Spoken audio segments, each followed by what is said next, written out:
education delivered by Caribbean and African doctors. These health hours are all about empowering, educating and giving space to Black people so our communities can look after themselves better. Every Saturday, our Black GPs or consultants present on those health and well-being topics that affect you, your family members and friends. Some weeks will vary and will include other panel members such as pharmacists, specialist nurses and faith leaders. Our health hours cover a range of topics and include mental health, heart health, women's health, reproductive and sexual health issues, men's health, respiratory problems, cancer, sickle cell and many more. We have not forgotten to include within our health hours the many societal, cultural, religious and racial challenges that can go hand in hand with health problems and influence how we should respond to meet health and well-being needs. The sessions are designed for you and we want you to use the time to listen, learn, share your experiences and ask questions to our Black doctors. During every session, we will gather your feedback so we can continue to respond to the needs of our Black community.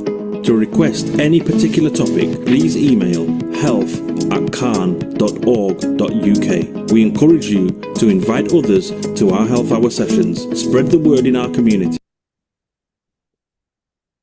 Okay, welcome everybody to another Can Health Hour. This is Saturday, the 16th of October. I'm your host, Dr. Abiye Hector-Goma, and I'm sitting outside in my garden because it's lovely, and I'm in Manchester, and we rarely ever have weather like this, so I'm going to enjoy it to the fullest.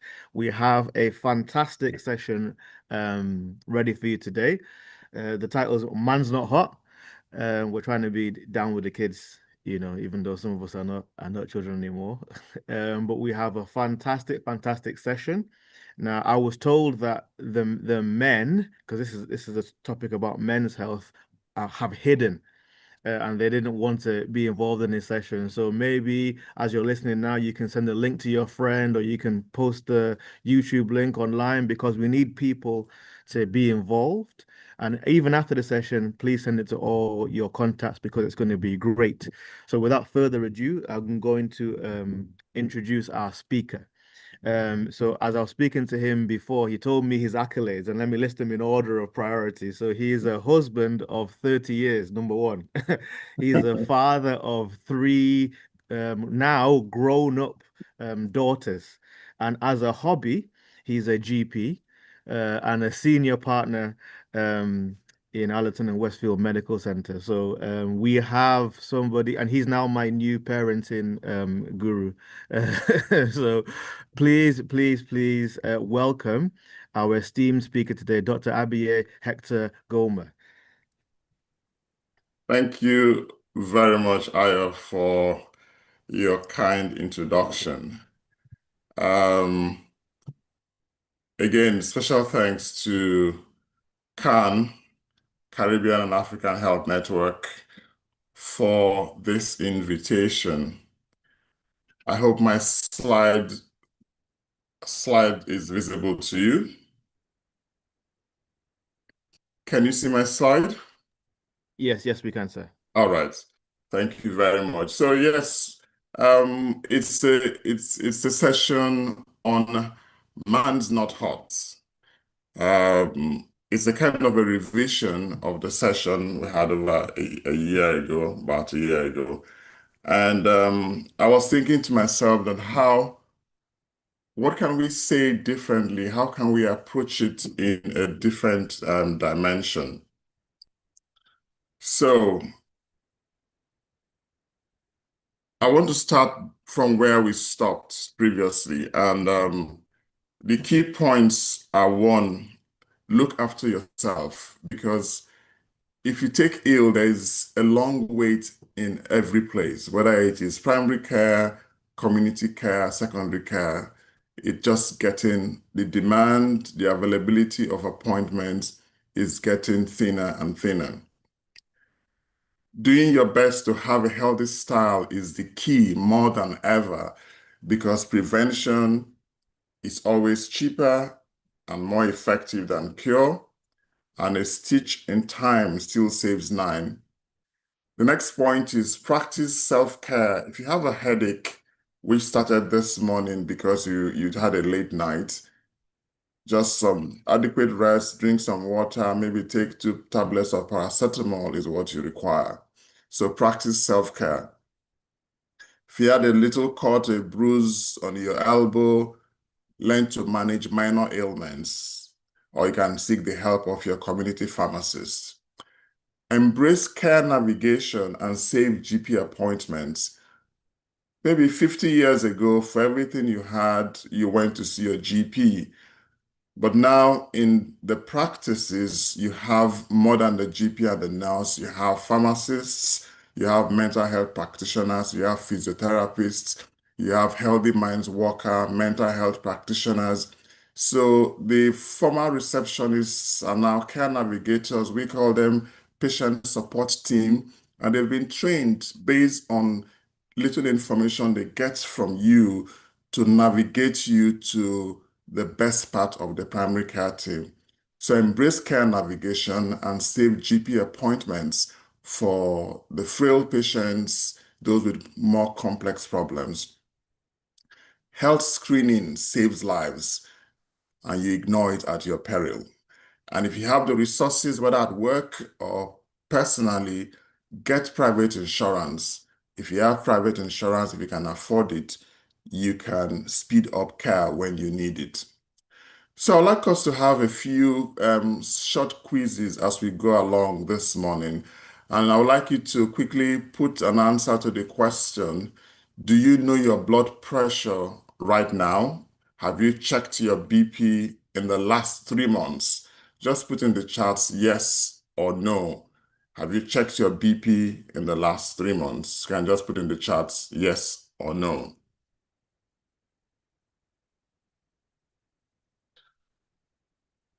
Yes, Dr. Amona Gaspar is leading from the front. She's not just saying it, she's doing it. Sakinat, yes, that's fantastic. Okay, then if you answer any question, you can put where you're answering from. So I'm saying yes from Leeds, so you can put where you're answering the question from. Thank you very much to those who have responded. So we move on to the next slide. So this is our focus for this morning. An overview of lifestyle and health behavior. Man's not hot. The story. Acute and long-term conditions. Lifestyle and health checks for Black men. And then men, a call to action. So that's what we'll try and do in the next 25 minutes or so.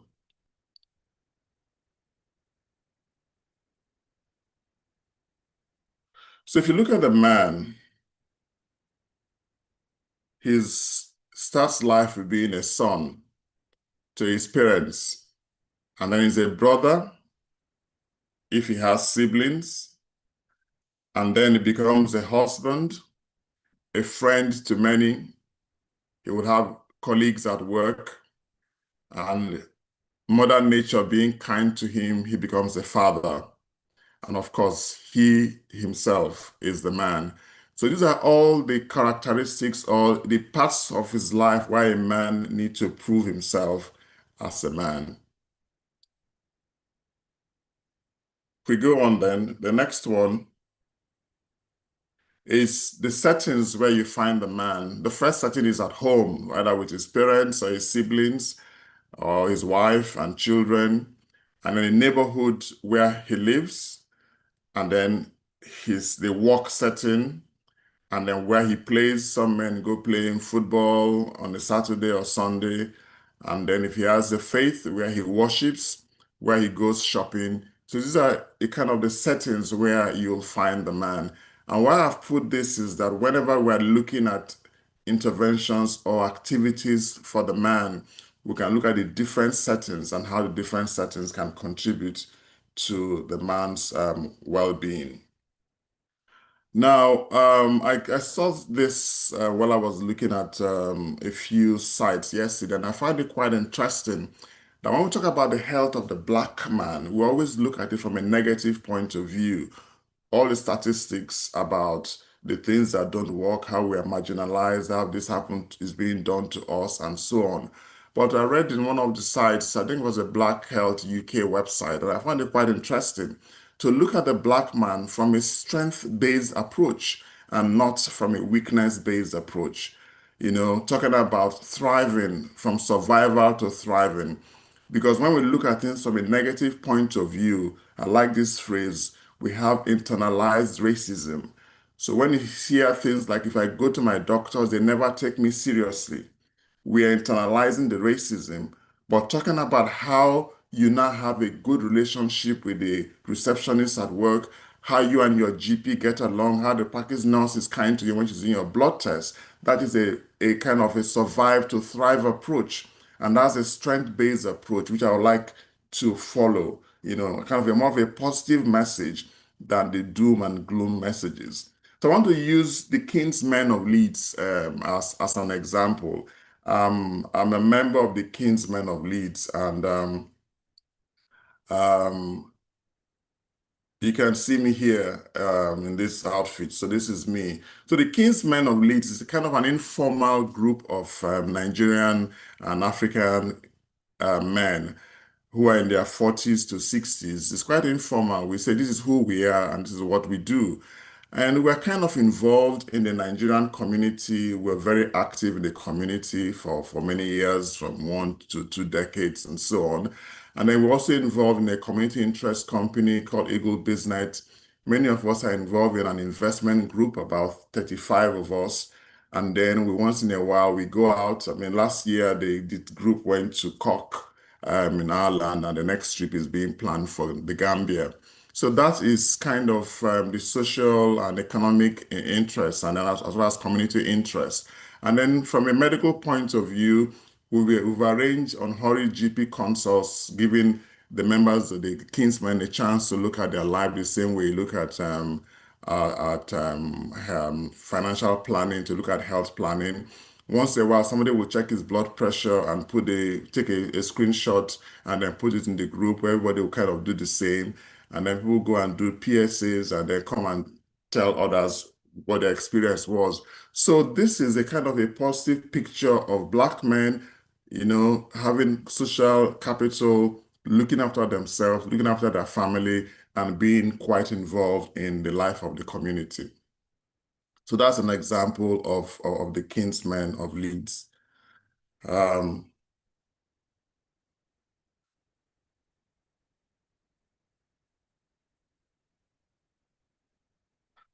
So health behavior and your health journey. The first part of the slide talks about living well. It's really important from a healthy lifestyle point of view for us to do, we have lifestyle medicine these days. The key things about living well, healthy eating, physical activity is about 30 minutes of moderate exercise on about 5 days a week. That's a kind of the good points you want to seize. At our age, sleeping for 7 to 8 hours, avoiding risky behaviors such as smoking, not drinking, or drinking sensibly. I think the latest advice is that even the 14 units of alcohol that is recommended a week, if you don't drink at all, it's even better than drinking 5 units or 10 units or 14 units. So not drinking alcohol is even better. Then having good networks, social networks, being happy at work, helping other people. And those are the kind of things that help us to live well. I already talked about self-care, knowing how to look after yourself. We have minor issues, maybe if you have kind of bloating tummy, a little bit of a pain above the belly button, maybe it's acid, knowing what to do if you have diarrhea, if you have coughs and catarrh, if it's hay fever season, if you're sneezing, kind of self-care, what to do, looking after yourself, to have that knowledge and then the skills and confidence. You don't have to go to the GP for minor ailments. You know what to do. And then when you have acute conditions, to know which of these acute conditions require treatment, self-care, when to go to the community pharmacy, and when to call your GP for an appointment. And then long-term conditions such as hypertension, diabetes, obesity, asthma, arthritis, and things like that. So all these bits on this flow chart, The key point is knowing how to overcome barriers. Many men do not go to the doctors until their sisters or their wives drag them to go and see the doctors. Why is this so? And what can be done to either avoid this or to actually learn to take action when required? Looking at the spectrum of health, we are all at different levels on the spectrum of health. At the bottom is those who are well or just have minor ailments who are at very low risk, all the way to those who are in intensive care, have had major trauma, or they are suicidal, is very high risk. So based on where you are, knowing what to do to look after yourself. Now, this slide is one slide that I like a lot because it helps us to look at health from a comprehensive perspective.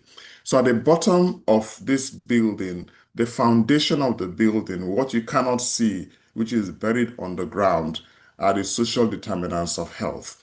Now, 80% of our health problems are outside medicine, are outside medical help. 80%, only 20% of our problems can be dealt with by medicine. And that's why the people who live in the more deprived parts of town everywhere in the world are those who are going to be more unwell. And the social determinants of health affect a lot of us as people of African descent. So in terms of the accommodation, the homes that we live in terms of the work that we do, whether we're in employment or we are unemployed, even employment, how much control do we have at work? Are we employees who are working around the clock, having several shifts every day, trying to make money to send to family and friends? What is the quality of food that we eat? So these social determinants of health are kind of buried underground. They're not sexy, you can't see them. But these are the main things that influence our health. And then going on to our lifestyle, the diet, physical activity, and so on, which I already talked about, it is the social determinants, the environment, the economic environment that we live in. These are the things that determine our lifestyle and behaviors. And that's why, again, you find out that those who live in the more deprived parts of town are more likely to be the ones who smoke, are more likely to be the ones who do less physical activity.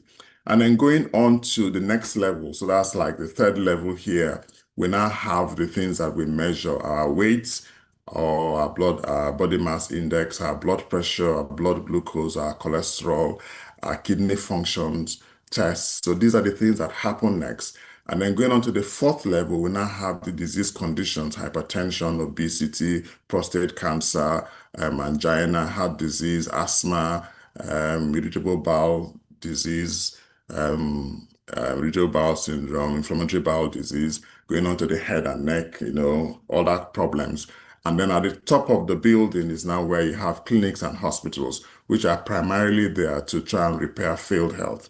So the key point about this slide is that, number one, the base of the pyramid, the social determinants of health, are 80% responsible for our health and our wellness. So when we're looking at interventions, we should not look at just the roof of the building or the third or fourth levels. We should remember that the foundation of the building is what matters most.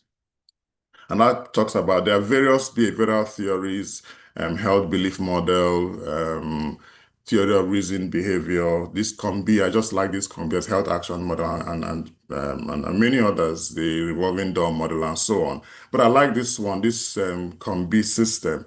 That's the capability. Do you have the physical ability? Do you have the psychological ability to take on the positive health behavior? Do you have the opportunity, which is the social opportunity, the environmental opportunity? There are some people that want to see a doctor today, they get to see a doctor straight away today. Other people will have to wait weeks and weeks before they get to see a doctor. So do you have the social and environmental ability? Because if you are in a deprived part of town where there are lots of patients, very few doctors who man those practices, then you have a much longer time to wait to see a doctor. You may have to see different people for several times before you get to see a GP or something. And then lastly, how motivated are you? Sometimes you have the automatic motivation, and then you have the reflective motivation when you find out that your neighbor or friend has had this problem. Maybe somebody you know has had a diagnosis of prostate cancer. Is your good friend. You now reflect on it. You say, wow, my friend has come down with prostate cancer. I've not done a PSA. Maybe I should go and have a PSA. So you reflect on the situation. And some people will say that I'll call my GP, and then they don't do anything about it. So that is the issue about automatic stroke reflective motivation. So quiz number 2, on the average, how many days last week did you get at least 30 minutes of exercise? On the average, how many days last week did you get at least 30 minutes of exercise? So either 0, 1 to 2, 3 to 4, 5 to 7. So let's just have a few responses. 0, 1 to 2, 3 to 4, 5 to 7. Wow. Ayo Latte, doctor, hosts 5 times last week. You are a health freak, aren't you? Fantastic. Anyone else? I'm on air 3 to 4. Fantastic. Richard 1 to 2. Zana 3 to 4. Well done. Well done. So that's fine. I mean, I remember many years ago, and I think it still hasn't changed. They said physical activity is the best buy in public health. Physical activity is the best buy. If you're going to invest money on Russell 5 to 7, wow, that is a Guinness record here. Okay, so that's fantastic. Thank you all for your responses.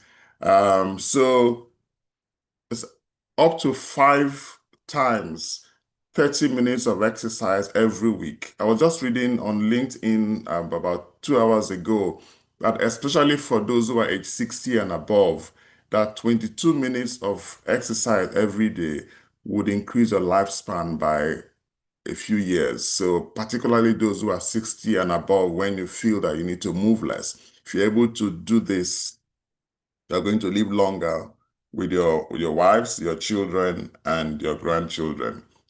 So yes, thank you very much for your responses. So the next slide is Take Off Your Jacket. I've listened to this song quite a few times, and I remember somebody saying that when the lady here, you can see, asked the gentleman to take off his jacket, was I've been in a warm place, and he said, man's not hot. And they analyzed it that in some parts of the world, maybe in some parts of London, young black men wear these to protect themselves from knife crime or being stabbed and so on. So sometimes man's not hot because if I take off my jacket, I'm going to be exposed. But man's not hot. Can we kind of hear that music for just one minute of that music, if possible? I'll just stop share. Can we hear that music for just 1 minute?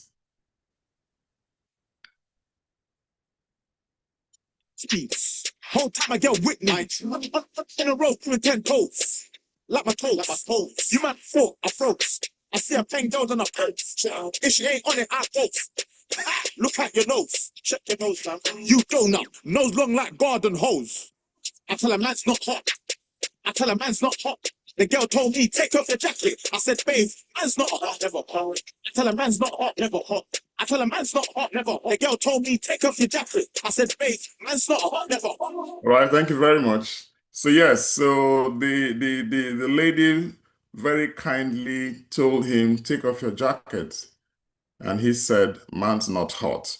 Now, in terms of this presentation, looking at it another way is that sometimes we as Black men either do not have the knowledge. For example, we are told, which is a fact, that 1 in 4 Black men will have prostate cancer.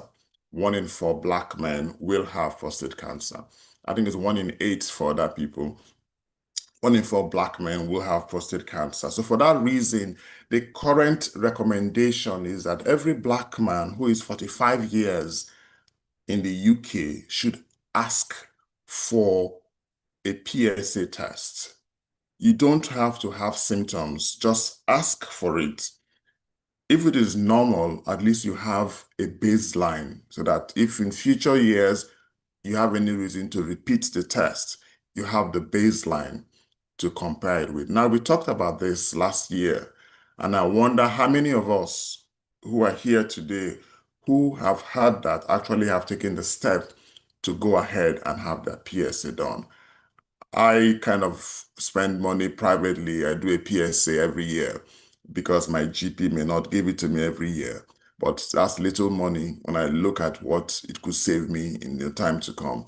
So again, if you're 45 years and you are a Black man on this call, or you know a Black man who is 45 years old or more, he's never had a PSA, encourage him to go and have a PSA. If his GP doesn't offer it to him, Prostate Cancer UK on their website, there is an interesting, a lovely template letter which you can copy and send to your GP demanding a PSA test. If you're 45 years and over as a Black man, you've not had one before. Of course, there are the pros and cons, but it is better to have it done and have a baseline.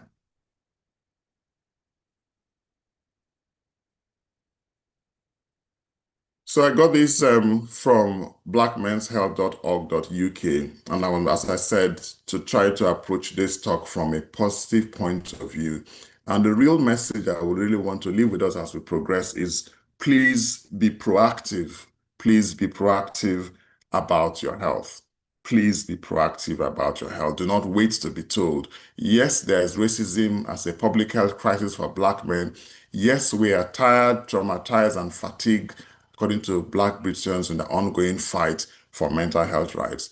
But please be proactive, and there are some things which are your rights. Know them and then get them. So I come to this slide, which I looked at what are those issues about health which are peculiar to the Black man. And of course, there are two things I looked at here. The first one is from the brain, the mental health. There are specific challenges, both social, cultural, and environmental. There are specific challenges which are innate to the Black man. And then coming down below, from the bladder, the prostate, the testicles, the urethra, the penis, there are specific challenges which are the issues with the Black man. And then on the left side, I made a list of the various organs of the body and the systems. So remember, eye check every 2 years. You should have a routine eye test. You should see your dentist once or twice a year. If you can, have your hearing checked. The older you get, make sure that you can feel your neck. There are no lumps or bumps on your neck. Make sure you don't smoke. Protect your lungs. Keep active, protect your heart, and your bowels, the symptoms, either the bowel is moving too fast, it's not moving at all. Any bleeding is a red flag. If your poo there's blood in your poo, don't postpone it, have it checked out right away.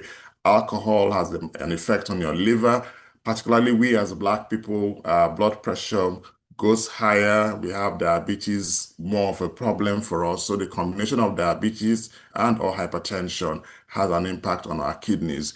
And then, of course, living with obesity, I think statistics shows that we are more likely to live with obesity, and that could also link to hypertension, linked to diabetes, so-called metabolic syndrome, and then joints, skin problems. Sometimes it's more difficult for clinicians to make a diagnosis of skin problems with us because most of the research and knowledge is for lighter skin. So you do your own research. If you have any conditions, try and have a check.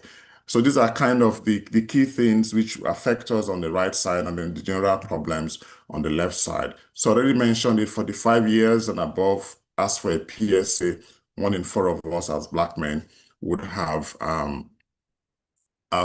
come down with prostate cancer in our lifetime. And here I've put together a whole list of possible conditions that can affect the Black man. On the top, the problem with the prostate and lower urinary tract syndrome, scrotum, which last time we talked about the various symptoms for you to be aware of: pain in the balls, erectile dysfunction, premature ejaculation, other sexual health issues, infections, and so on. And then a few other conditions, hypertension, diabetes, heart disease, and the rest of them. So these are the conditions which for us to do something about. Now, I like this link. For those who've never gone to the Prostate Cancer UK website, you can proactively check this out. It's prostatecanceruk.org risk checkout. It's quite a good interactive website where if you go through, ask you a few questions, and I think that's something that is worth checking out if you haven't. If you don't know what the symptoms are and what to do about it. So prostatecanceruk.org risk checker. Two more questions. When was your last full health screening? That's where you had your blood pressure, your HbA1c, your blood glucose, and your cholesterol checked. Did you have that in the last year, 1 to 2 years ago, over 3 or more years, or never? So just a few answers if possible. When was your last full health screening? Blood pressure, glucose, or HbA1c, cholesterol. When was the last time you had one? And because of time, I'll press on to this the lifestyle traffic audit. We talked about this before. These are the key things: diet, physical activity, sleep, social networks, weight management, alcohol, smoking, happiness, helping others, enjoying work. These are the key lifestyle measures. And how do you rate yourself? Will you say you're red, amber, or green? You're doing well in that area. It's really important because doing these things and being green in more of these areas is what will help you live longer, to be free of long-term conditions, or if you have long-term conditions, to be free of complications. So it's really important that your lifestyle, as much as possible, is kind of under your control. Diet is one thing that I have particularly experienced, that every time I eat less, I lose weight. I know people talk about obesity is multidimensional. There are 20, 30, 40 factors that link up to obesity. But I always say that on my part, whenever I cut back on food, I cut back on my calories, I cut back on the number of hours I stayed late into the night, which makes me snack. When I eat less, I go to bed on time, within a month, I lose some weight. So whatever the 1 million factors that affect our weight are, somebody said the biggest problem of the weight is in the kitchen. And from my experience, I believe that. So for all of us who are struggling with our weight, it's just worth checking how much are we putting in our mouths on a daily basis. So habits today to keep 999 away in latter years. Enjoy the weather, whether it is sunny as in Manchester, or it's in cold as in London today, or it's nice and warm as in Leeds. I haven't gone outside yet. So wherever you are, enjoy the weather, get exposed to the sun, let the wind touch your skin, eat healthily, talk about physical activity, don't smoke, don't drink, and have adequate sleep. When we try and form these habits today, a lot more of us are going to keep 999 away in our latter years. NHS health checks are free for everybody from age 40 and for every 5 years, unless we now have a long-term condition, then we need to be seen once a year. So again, if you're age 40, age 45, 40 and above, if you've never had a health check, please go and book one. It is free on the NHS. It will help us to prevent diabetes, heart disease, kidney disease, stroke, and dementia. And if you have them, we are in my practice, we have about 650 patients who are living with diabetes who have been diagnosed. And many of them, it was just their normal NHS health check where they found out they had raised blood sugar, they had no symptoms. So please, your NHS health check, please, we talk about the PSA from age 45, NHS health check from age 40, and then you have the bowel cancer screening. Some places 55, some places 60 years, but have your bowel cancer screening. That's the next test that you need to have. So, last question, do you know your PSA level as a man? Do you know your PSA level? And when was the last time you did it? Do you know your PSA level? So, all said and done, the root cause of many problems is blockage of the arteries, narrowing of the arteries, plaque formation, and that's where the lifestyle we talked about is key. And I want to finish on this slide, disposable income. At the end of the day, we don't talk about this much, it's not medical. But when you've paid all your bills, having some money left when you've paid all your bills, shows financial frugality.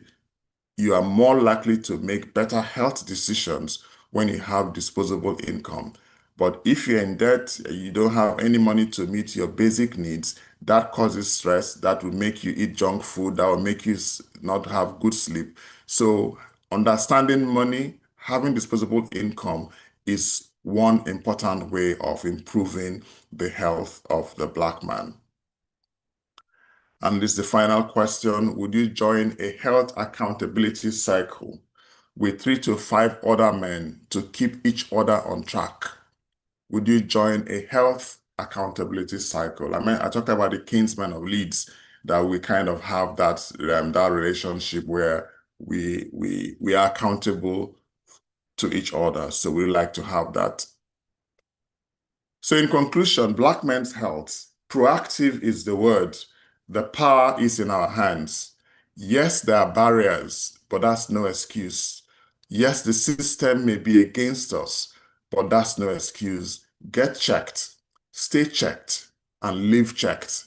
And if you have any challenges accessing those checks that are your right, such as your age 40 NHS health check, your age 45 PSA check, your bowel cancer screening, speak to somebody, get in touch with CAN, get in touch with us as a GP. I'll be able to advise you on what your rights are. No man should be left behind. So our sisters are here, our wives who are here, our colleagues who are here, the man in your life, check if he's had his NHS health check.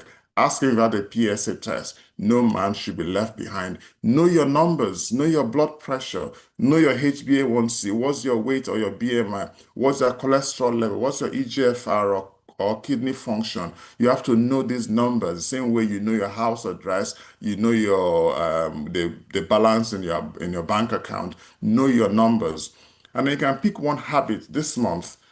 Just pick one habit, whether it's to walk, whether it's to jog, to eat greens, to drink water, to cut sugar, to manage stress, to sleep better. Just pick one habit this month and bring a brother along, because health is a team sport. Thank you very much. So I'll just bring this talk to a close and then we'll take questions.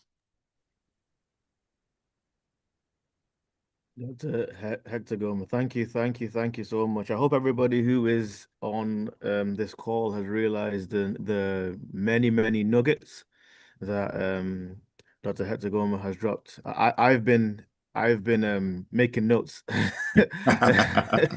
So no, you're speaking my language, sir. So I really appreciate it. Thank you. You know, everything that you've said.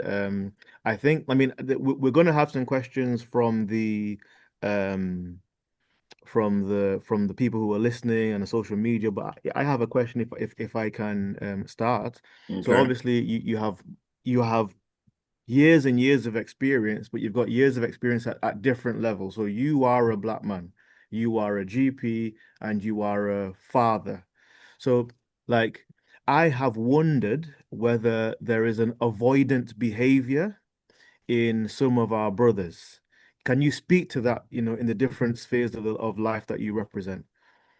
All right, thank you very much. I mean, I quite agree with you. I was thinking about this yesterday. For example, many people who are originally from Nigeria have Mm, come into the United Kingdom in the last few years. You know, who had excellent jobs, working in great places, and they've come to the UK hoping to kind of as economic migrants, and many of them have kind of struggled to find their feet. mm,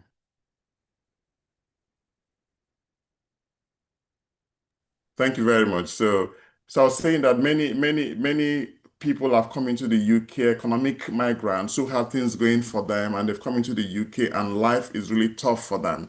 Now, mm. that kind of man, asking him to go and do a health check is Yeah, kind of the least of his priorities. I have ex patients who are trying to get their visa stuff sorted, trying to get their stay. So when you invite them for health checks, they don't come. And that's what I talked about, the social and environmental opportunity. And then there are those people who, I know a man who has refused to do his PSA. He's about 60 years old, he's my patient. You know, what I do is that when I see Black men in clinic, I always check their record whether they've done a PSA. If they haven't done, I look at their age, I offer it to them. And in the last year, I've seen a man twice and offered him a PSA, and he has refused to take a PSA. And the reason is that he does not want to find out that he Mm, has prostate cancer. And I keep on saying mm. that, is it not better, if at To all, know. is you have to catch it early than to Yeah. catch it later? So this is where the various health behavior models come in, Mm, trying to understand what are the barriers people have, speaking to those barriers and helping yeah. them to overcome those barriers. Absolutely. I think that's really, really key, because and I really liked the presentation that you did about the house, Yeah. because I think sometimes in our community we can measure on minors.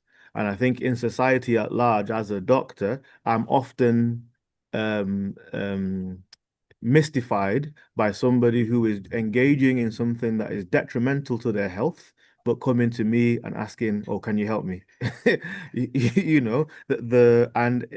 think the figure that you gave, I've got the notes here, 80% of health problems, as I Outside the understand health it, sector.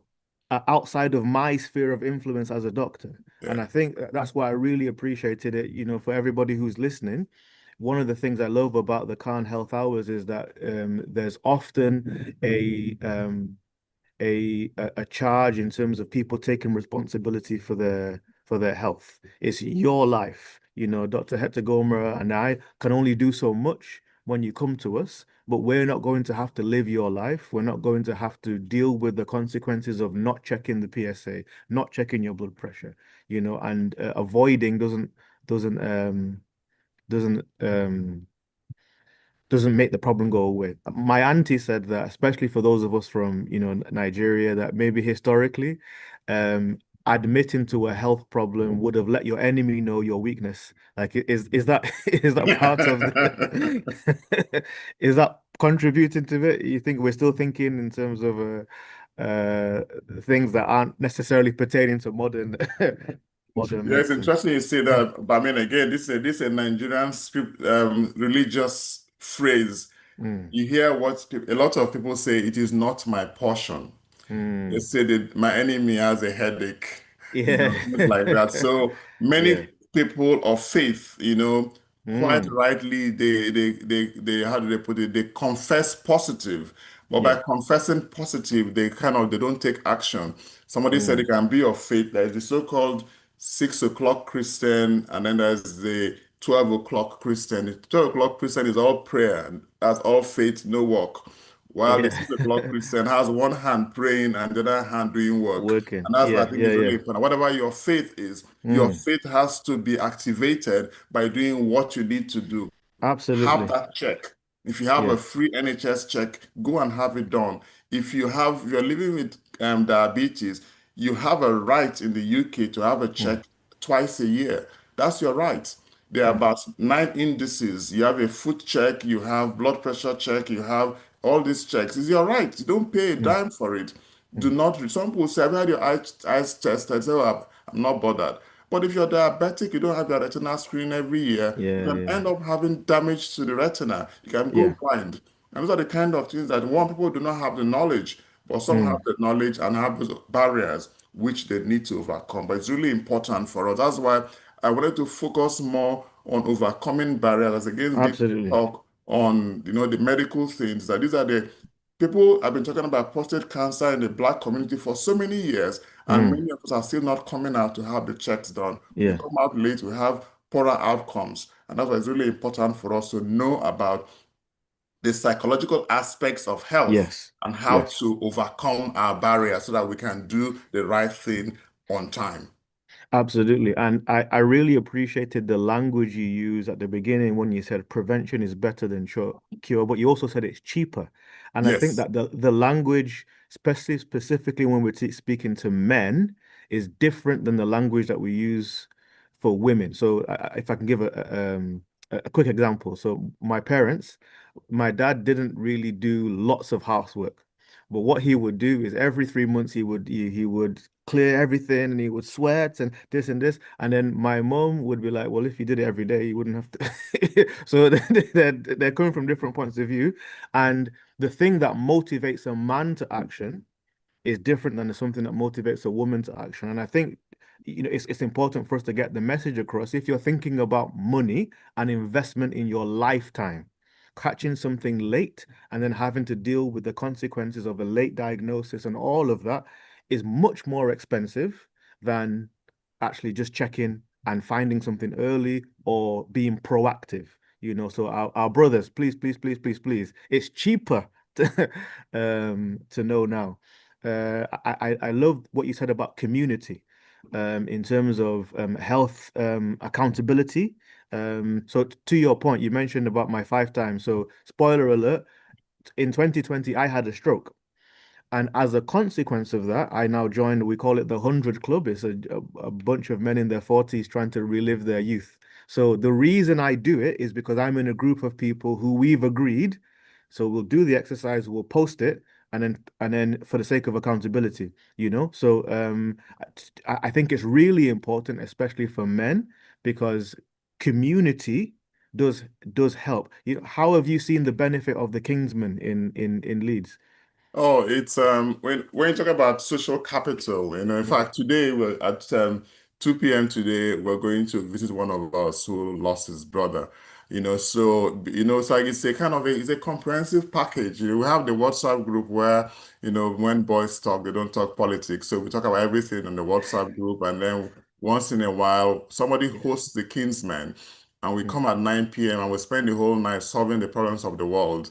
And then we leave 2, 3, 4 a.m. planning to continue in a few months' time. And of Yeah. course, the issue about once in a while we take a walk, but the issue about somebody just checks his blood pressure randomly, and then we're all kind of encouraged. Somebody goes to do a PSA test, comes back, puts us in the group, and they say, who else, who's next, and so on. So that communal spirit is Mm. quite important. Sometimes Yeah. you can't walk alone. Having somebody who you're accountable to, like you mentioned, Ayo, there, is Mm. actually a useful thing for us to do as Black men. Absolutely, absolutely. And again, I love that you mentioned about social capital. You also mentioned about finances. One of the things I've been saying, for years is that if you track any medical condition and you track it by income, the Yes, people who earn less are always have worse outcome. So true, it's not a pride thing or it's not even big manism. To want to have longevity and to be healthy for longer, it's sensible for us to be um, intentional about our finances. The thing that I say in the 100 Club is that the journey to being a fit granddad starts today. true. I can't wait for me to be 75 or whatever before I do that. We have a question in the group. I believe it's Dr. Gasper. Okay. It says, thank you, Abiye, Dr. Hector-Goma. Very informative session. We all carry our trauma differently. So how can mums, sisters, aunts help our men to take off their jacket? Okay, that's a good one. I think there are a few options we can look at. One is, from my experience, and I think it's the same thing for most men, we don't like to be nagged. Don't nag me. I hate it. Mm. I mean, I don't like it at all. I've been mothered long enough by all the ladies in my life. So approach me kindly find a positive way. Somebody, I think, let me just digress. Somebody once said, when you enter your teenage child's room, find something positive to say. And if the whole room is upside down, say your ceiling looks nice. Say something, so say something positive. So if I'm due for a health check, find something positive to say and then slip it in. You can say something like, in fact, I'm booking an appointment next week to go and have my smear done. How about you come in with me and then maybe you can do your PSA on the same day. I can book the appointment for both of us. I mean, that's a kind of a positive way you're going. So let's go together. So I've had a few patients who come and say, I don't know why I'm here, but my wife said I should come. And that's why I'm here. And I tell him, good man, the man who does as he's told is going to live long. So, so if you can, book an appointment with him when you are Mm. going for your appointment. So you're not like sending him off, you're going with him. And if you pick up anything nice, go and put it, that sugar coat it and encourage him. So in a positive way, and when he's done something, like if you check your blood pressure, tell him, come on, let's check our blood pressures together. And if his blood pressure is high, say, wow, this is elevated. Let's go and do something about it. So that's what I Yeah. would suggest, Amonia, in terms of at the end of the day, like I said earlier, that most of us do as we are told, even though we'll grumble about it. Ultimately, most men, when their wives or their sisters tell them in a nice way, will go and do as we're told. Yeah. I think that's really great advice. If I can piggyback on that, I want to introduce the concept of emotional intelligence Oh, yes. and on both parts. So, for instance, as a man, if I am anxious about something but I haven't acknowledged it, when you come and give me something that's even nice, I might overreact. I might push back. And it's only because I am anxious. So that it requires me to do the work to be a verbal processor so actually this is how I'm feeling. Babe, I'm going to get my PSA checked. I'm a bit concerned because the data about 1 in 4 black men will develop prostate cancer. So I'm just a bit anxious about it. That is a more open and honest discourse than my wife saying, "Go and check it." And I'm like, "Leave me alone." Like, yeah. And on the other side, there's the so I had a friend. His brother is overweight, and he was saying that I keep telling him go to the gym, and I'm still and I was like, I understand what you're saying, but what you're not articulating to him is that, bro, I love you. And I am concerned that this thing is going to take you away from me sooner than it should. I'm concerned about your health. Because if you just shout at him, he's going to match the energy. But if you find a way, and maybe that's what mums and sisters and aunties can do from it. So you are concerned. We get that. But there's just like Dr. Hector-Goma says, there's a way to approach a man that, doesn't cause him to put his defenses up and then shut you down. Uh, yeah, just then Russell has put a very important point here. He said, don't just get the test done, get the result and know the Mm, significance of the yeah, numbers. The GP absolutely. said a score of 7+ for years is nothing to worry about till probed. Now, information is so widespread now, and then we are going to have problems as clinicians because people are now testing their symptoms on ChatGPT, DeepSeek, and coming to us with a lot of information that we are struggling with. But it's really important. I have one patient, he was on the call last year. He's a black man, he's about 70 plus. He's the most challenging patient I've ever had in a Mm, nice way. He he wants the details. He wants mm, to know exactly what you're talking about. If you use a word, he said, explain that to me. He mm, will come with questions. He said, look, I had an MRI scan 2 years ago. And, so he has all that knowledge. So mm, whenever he's coming to see me, I go to his records with a fine toothpick so that whenever he comes, yeah. I have answers for his questions. And I kind of like it because he's well informed. He says it's his life. Mm, He will ask a question. He goes to see a consultant. He will ask questions, and that's why I think it's important. When you do a PSA and you're told it's this, do your blood pressure, it is this. Go and check it. What is normal blood pressure for my age? yeah. So learn to educate yourself, have information, and Yeah. then ask us questions in a nice way. Ask questions, ask us to break things down for you. It's really important. Don't just take the results and that's it. You've done the test. Know what the Absolutely. result is and what it means to you. Absolutely. If you were going to buy a car, you wouldn't just go and the car salesman would say, "Oh, it's good." You'd be like, "Okay," and go and buy it. But True. the vehicle that you're going through life in, we need to do as much due diligence so we know our numbers. I always say, informed is armed. And this situation, just like Dr. Hector-Goma says, the world is changing. So us as doctors, I think maybe 50 years ago, 100 years ago, people weren't necessarily used to being asked questions and tell me about this and that. But we're used to it now, so there really shouldn't be a clinician that you're speaking to who has a problem with you asking for detail. There shouldn't be. And obviously there are ways of asking that's respectful and and that will get you the answer. But there's no reason in my practice. I love people when ask questions because it's more likely that that person is going to be proactive in the changes that they make in their life. So, Dr. Hector-Goma, you mentioned faith. So I'm a Christian, and I pray, and I've had conversations with people about, oh, so I did a talk for Khan, and we talked about end of life, and I got everybody on the call to say we are all going to die. And I heard somebody say, "Oh, God forbid!" Oh, no, no, no, all this kind of stuff. So, our if we're not careful, our mindset will have a misappropriation of faith and a misunderstanding of what it means to align our faith and our health. Can you speak to that a bit more, please? Yes, it's interesting. Yesterday in Leeds, we buried one of our pastors. He happened to be my patient too, and I was on call yesterday. I managed to dash out to be at the funeral, and it was a time to reflect. And like you said, the good book says it's appointed unto man, to die at some point. So we'll all die someday. 100 years from now, all of us will not be here. None of us will be here 100 years from now. So we're all going to die someday. So that's why Mm, it's really important. But like I said earlier at the beginning, I said, again, the good book says, you shall know the truth, and the truth shall set you free. You yeah. know, um, in terms of health behaviors, it's always said knowledge comes first.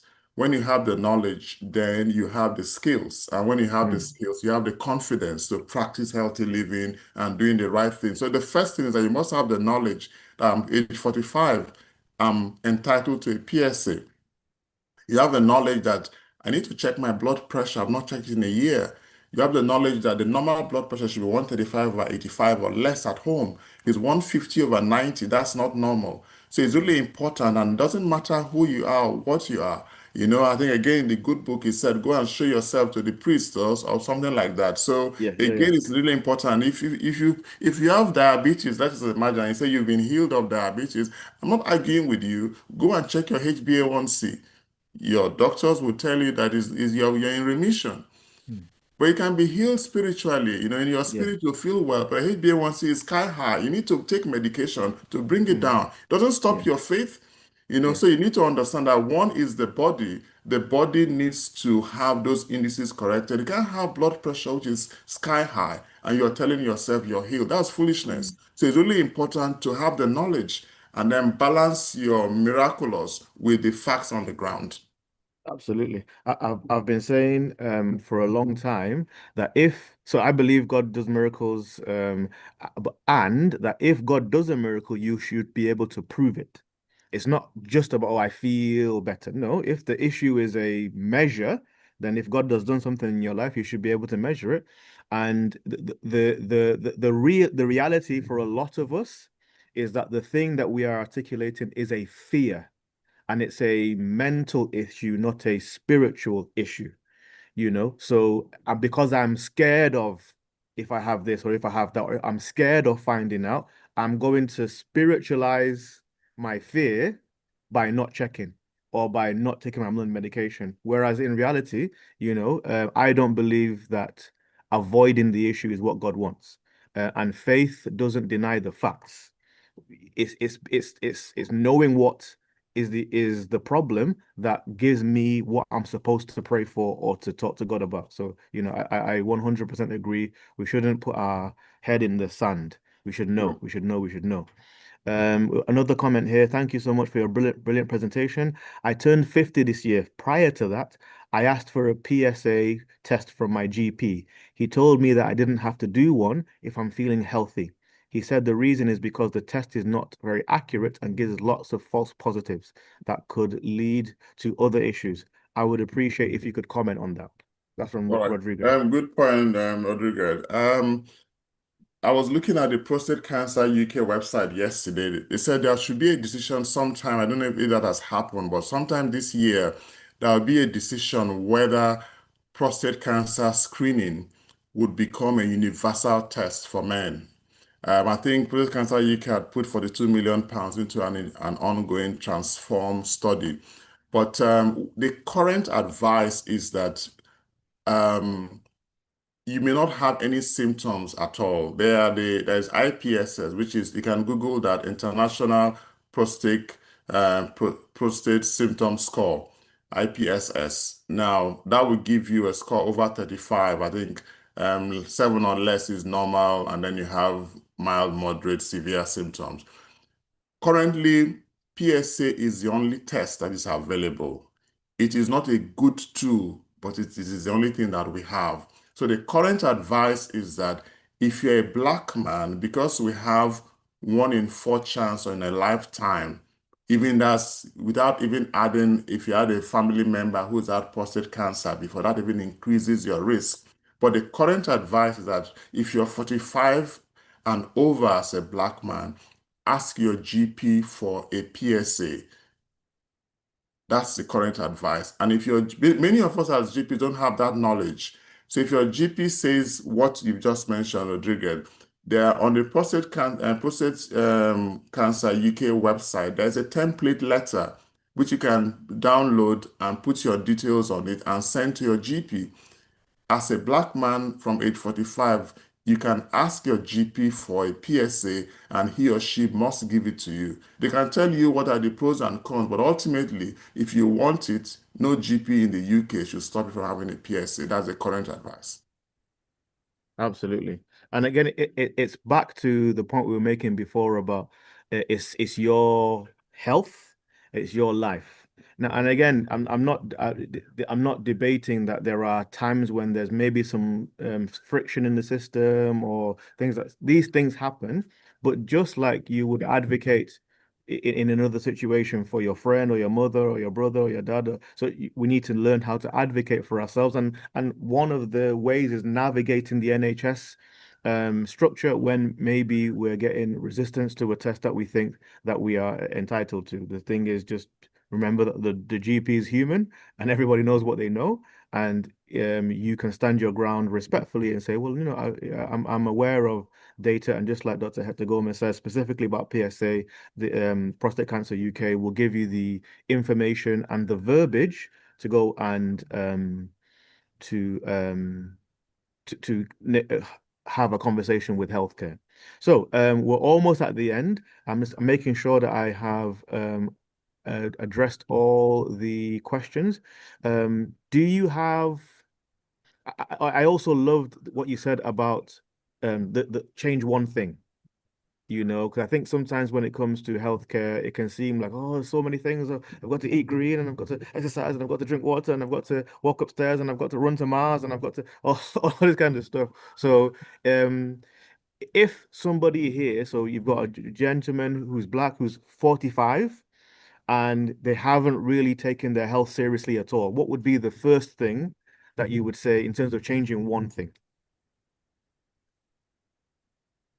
Well, if for the 5-year-old, I believe that lifestyle is the most important medicine for every one of us. So the first thing I would say is the traffic score thing, the particularly healthy eating, physical activity, and adequate sleep.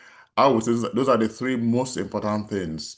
Of course, before that is economic, improving your disposable income. But in terms of changes you can make, I would say between healthy eating, physical activity, and 7 to 8 hours sleep is what I would say as to start with. And then from a health point of view, have an NHS health check. And when that is being done, request a PSA. Maybe request it when they booked you for an NHS health check. If you're 45, request a PSA ahead of it so that the healthcare assistant can discuss with her GP to say, this man is coming for a health check. He has asked for a PSA, and then make sure that PSA is done as part of that check. Somebody has asked a question, I think, Russell, what data is there in terms of false positives? I mentioned that the PSA is not a good test, but it's all we have. Up to 75% of positives are actually false positives. It's up to 75%. And then up to 15% of negatives are false negatives. One of the advantages that have happened in the world of prostate cancer is that before, you do a PSA test and then your GP would have to do a rectal examination. Many men refuse to go for PSA because of the fear of the rectal examination. A rectal examination is no longer required in the UK as part of prostate cancer screening.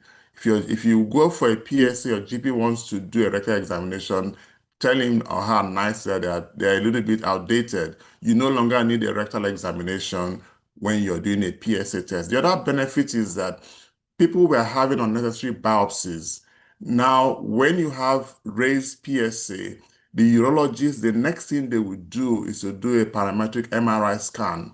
It is only that MRI scan that will now determine whether you need a biopsy or not.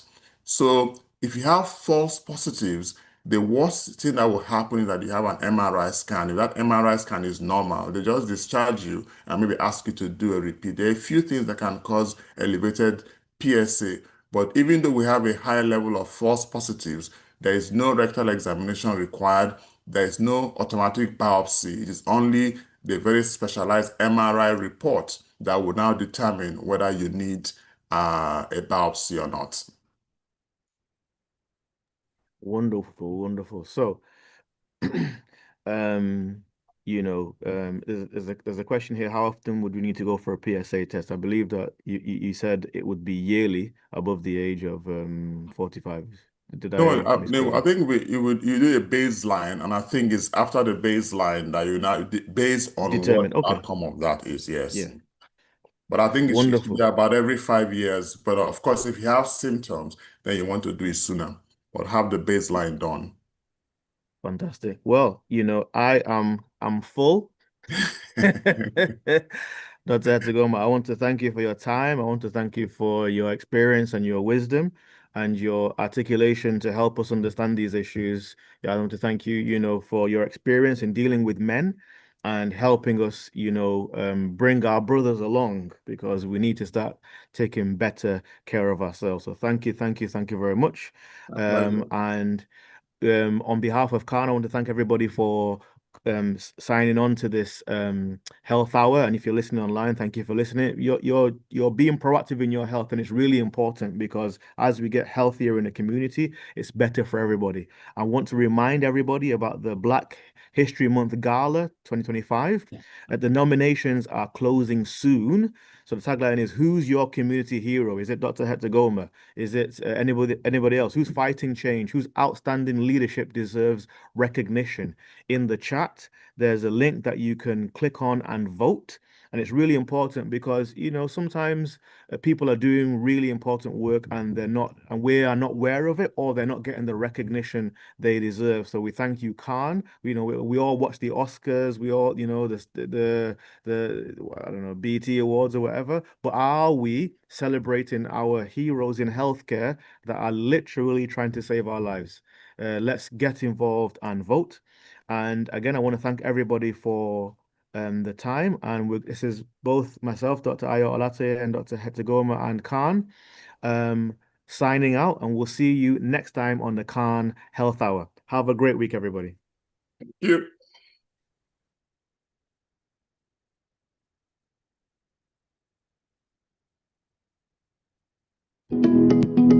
Welcome to our Caribbean and African Targeted Health Improvement Program, CATHIP Health Hour.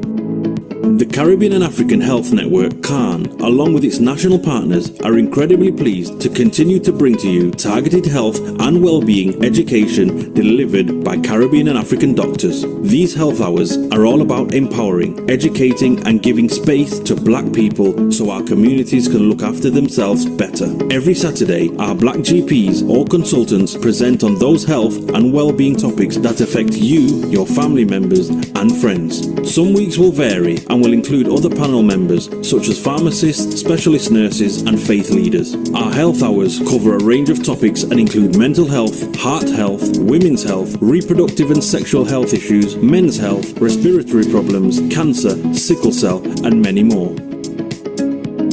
We have not forgotten to include within our health hours the many societal, cultural, religious and racial challenges that can go hand in hand with health problems and influence how we should respond to meet health and well-being needs. The sessions are designed for you, and we want you to use the time to listen, learn, share your experiences and ask questions to our Black doctors. During every session, we will gather your feedback so we can continue to respond to the needs of our Black community. To request any particular topic, please email health@carn.org.uk. We encourage you to invite others to our health hour sessions. Spread the word in our community.